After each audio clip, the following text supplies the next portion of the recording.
Social media activist VeryDarkMan VDM regains freedom after 6 days in EFCC custody. Criminal. How do you put money laundering for best friend don't get money? You don't launder your own money now. Who broke? You not criminal now. I don't to do charity. They didn't wonder how. They don't know how they use debt to do charity. Anyways, we're outside with my lawyer, of course. And you know what we do. We can never get inside when we have our lawyer by our side. So right now, by strategy, you are going to survive me with at least $3,000 first for the start. So VeryDarkMan was arrested on the 2nd of May 25 on his way out of Guarantee Trust Bank, GT Bank, when he accompanied his mother to go find out deductions of his mother's salary from the bank without any explanations. So he was picked up by the operatives of the Economic and Financial Crimes Commission alongside his friend. As we leave the bank, okay, we just leave the bank. Now I just see this black Elos for the passenger seat. Now you understand? I want to evidence say which of these black Elos want force itself enter through our front.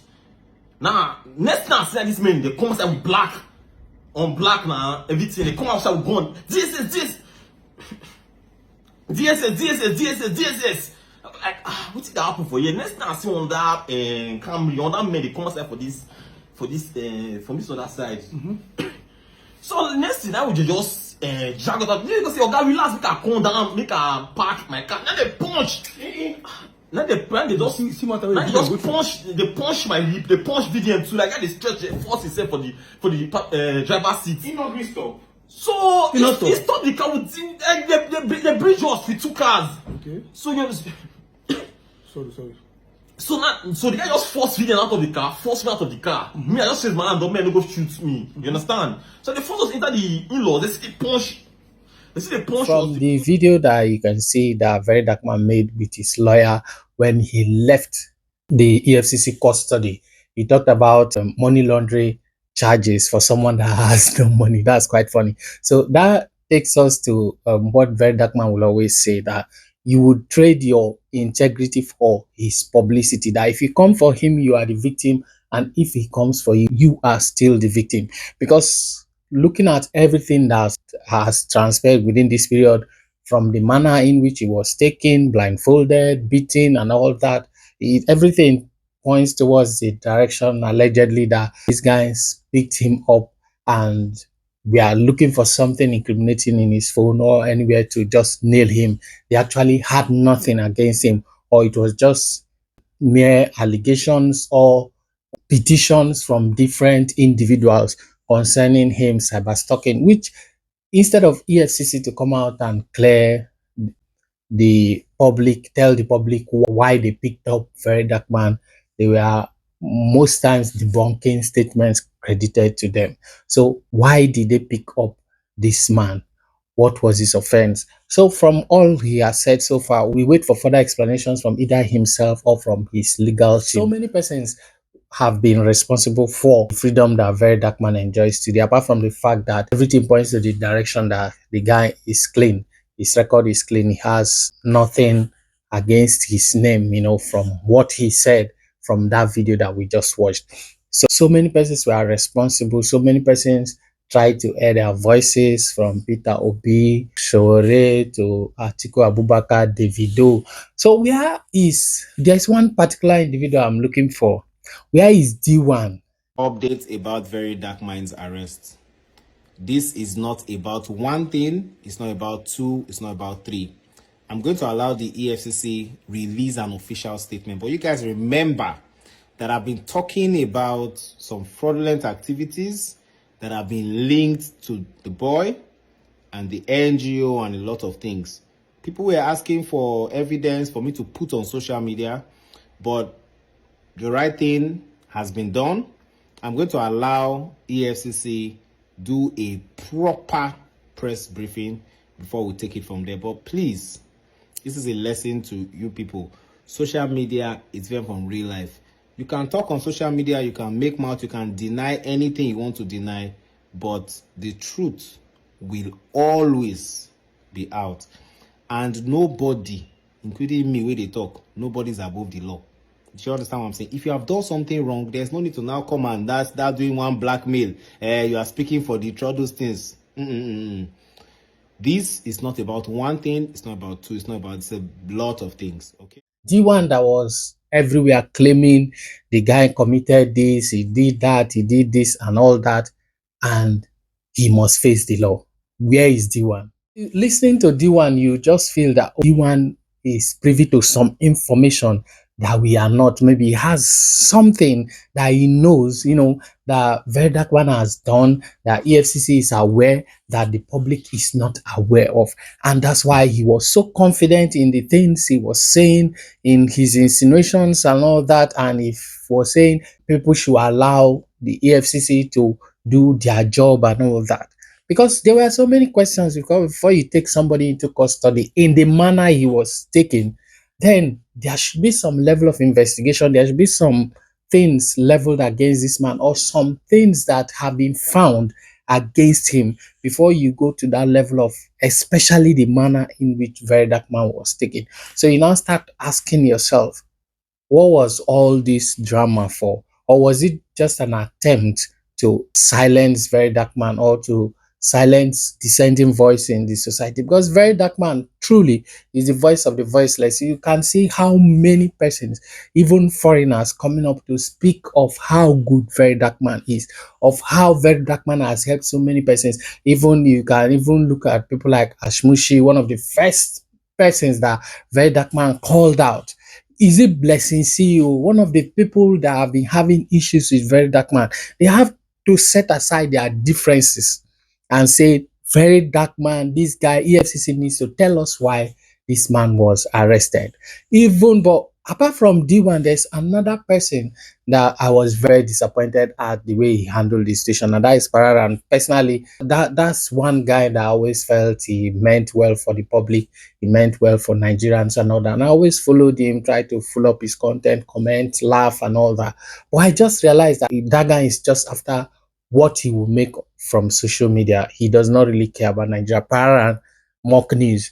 He does not really care about Nigeria, except as so many persons allegedly will say that he is jealous of VeryDarkMan. Maybe he is truly jealous of VeryDarkMan, because you can imagine the kind of things he was posting on his page and the kind of videos he was making and all that. It showed that this guy was not really for the society, especially during the elections of 2023. He was so much against Peter Obi, and then people were thinking, oh, this guy was just being logical, he was just being calculative of the possibilities of the elections and all that. But everything is becoming clearer that some of the persons that we feel that are standing for the society, they don't even care. Okay, let's look at what Deji first of all posted about Femi Falana, who just had a case, or has a case in court with VeryDarkMan concerning defamation. So Deji said Falana has not said anything, but later he came back and said, actually, this man has been making calls, trying to caution the EFCC, telling the EFCC that the way and the manner they arrested VeryDarkMan was wrong, and they should release VeryDarkMan. If somebody like that should go to that extent of calling out EFCC, telling them that what they are doing is wrong, then what does people like Pararan, D1, in fact, D1, VeryDarkMan does not even care about him. VeryDarkMan does not even see him. Even if I believe have the conviction that even if VeryDarkMan wants to address this whole arrest and his eventual freedom, he would not even mention D1 any day. See people like Blessing CEO that VeryDarkMan had issues, as Mushi, name them. They are all coming out to say, free this man. This man has done nothing. So what then do you have against this guy? D1 especially is going about attacking people. He has attacked Davido, attacking different people that are saying free VeryDarkMan. Whoever he feels that is popular, that is lending his or her voice in support of the call for the freedom of VeryDarkMan, he was so attacking them. All the celebrities saying that they should free VeryDarkMan, they are part of the problem of this country. As a reasonable person, you don't even have to be a celebrity to have sense. You are supposed to ask one question: what did he do? Not be say you go say free him. What did he do? What if he's a two-faced person? What if the money where they in possession, it is at a fund terrorism. What if you just they talk? Are you not seeing that even his brother has not opened his mouth to say VDM did not do anything? The only thing where they say, oh yeah, let us protest, let us this. He has not opened his mouth to say my brother is innocent. You are coming out because of public validation, so that people will come your page and say, ah, now today I respect you. People where all these celebrities they talk, they know they don't have visibility. That's why they are using this thing. They don't want to use that, yeah, so that people go talk. As a responsible person, are you not supposed to ask, what did he do?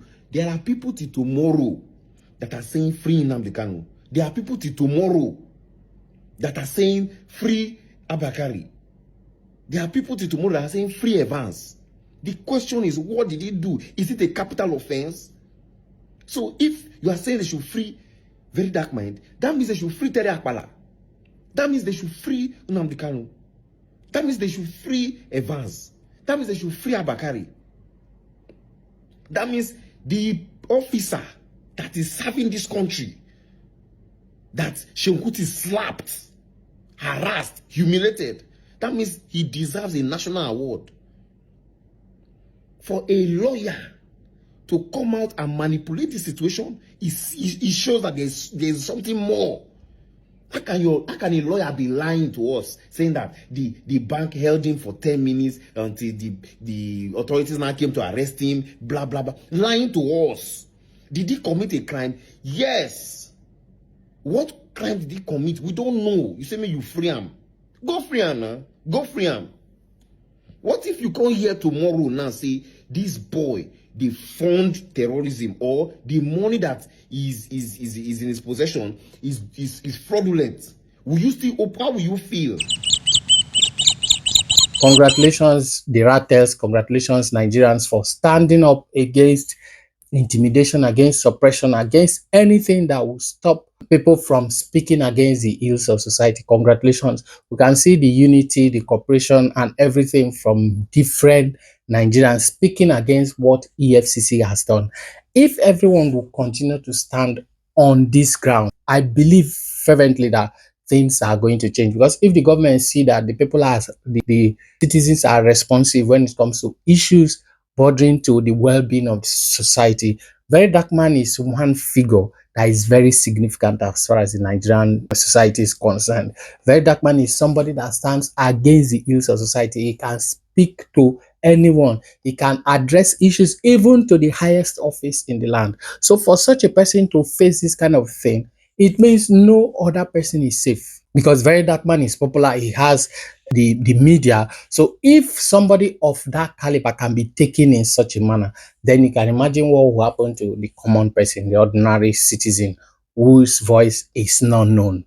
So it called for a lot of concern, which a lot of Nigerians lived up to expectations. So many persons were on the streets saying VeryDarkMan must be freed. Today, we are grateful to God that he has finally been freed. We hope that nothing happens to him. We hope that he is fine, he is well, and everything with his health and everything is in order.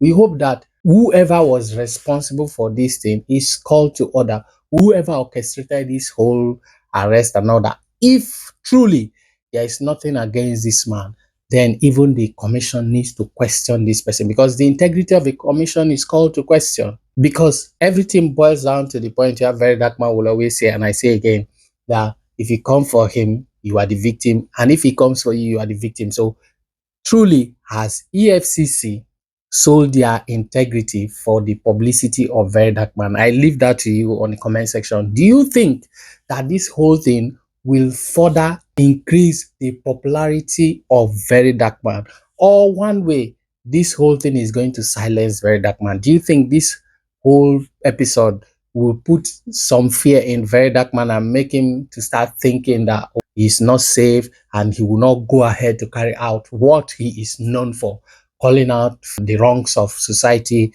the wrongs of politicians and public office holders and all that? Do you think that VeryDarkMan will still continue his works, what he has been doing, or what he's known for in the Nigerian space? I leave that to you. Drop your comment, your opinion in the comment section. Once again, congratulations, VeryDarkMan. We are happy that you're free. Nigerians are happy that you have finally gained your freedom. We pray that God will continue to strengthen you and give you the ability to continue to do the good work that you're doing, and every form of distractions be taken away from you. See you guys in the next video.